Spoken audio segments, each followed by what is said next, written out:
All right. Can we say something? Can hear you, Luke. Go.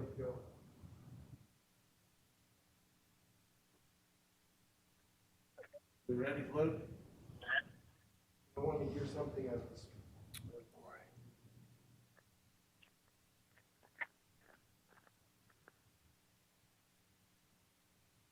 Say something? Me, Luke? Hello? Yeah, okay, we're good. Go ahead. All right, we're now recording. Commissioner Keough, we are ready to go. Okay, it is around 6 p.m. on Thursday, September 10th, the appointed time and date for the monthly Ada County Planning and Zoning Commission meeting.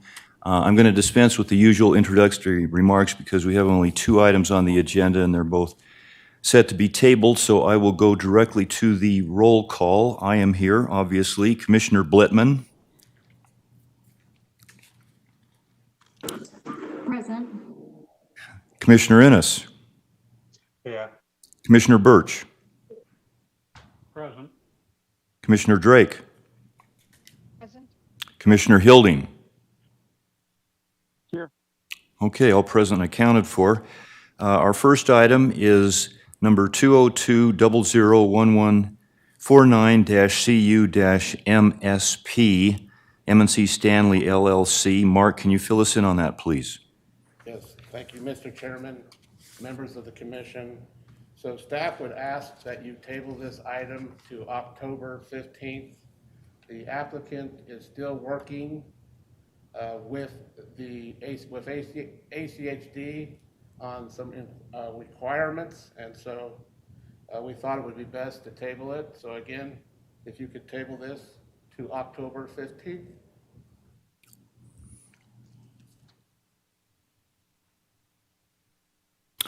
Do the commissioners have any questions for Mark? All right, hearing none, the floor is open for a motion to table.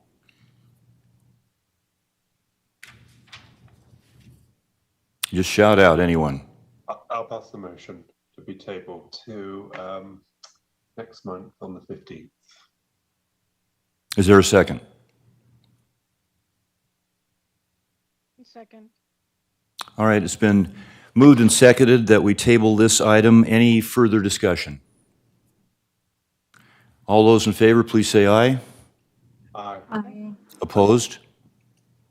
Okay, the motion is tabled. Next is item 202-001505-CU-MSP, William McElwain.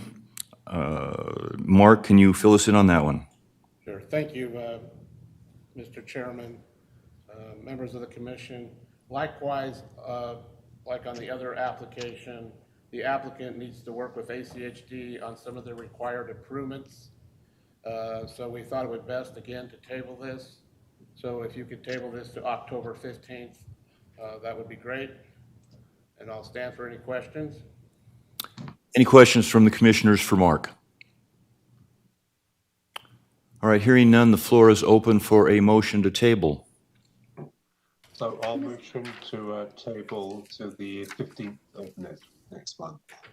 Is there a second? Second. It's been moved and seconded that we table this item. Any further discussion? All those in favor signify by saying aye. Aye. Aye. Aye. Opposed? That passes unanimously. All right, Mark, it looks like next is the minutes from the last meeting. Any discussion on the minutes from the last meeting? All right, hearing none, the floor is open for a motion to approve the minutes from the last meeting. Mr. Chairman, I move that we approve the minutes of the public hearing dated August 13th, 2020. Is there a second? All right, it's been moved and seconded that the minutes from the last meeting be approved. Any further discussion? All those in favor? Aye. Any opposed? All right, the minutes from the last meeting are approved. And Mark, I believe that brings us to a review of the county commissioner's most recent meeting. That is correct, Mr. Chairman. So, Mr. Chairman, Commissioners, I'll go over last night's board's public hearing. So the first item was an appeal. The board actually had tabled this from their July 29th public hearing. This appeal deals with the denial of a building permit to build a single-family dwelling. The subject property is out off on Highway 16, north of Firebird, on the east side of Highway 16. The situation is this: there's an illegal subdivision out there which contains about 16 to 18 parcels. It's an old illegal subdivision. The gentleman was trying to get a building permit. The staff denied it because of the legality of the subdivision and also because of access and frontage, which the property did not have. In the end, the board, they did go ahead and approve the appeal. The reason they did approve it is because staff had did additional research and found out that all the properties out there more or less had already a single-family dwelling on them or a placement of a manufactured home.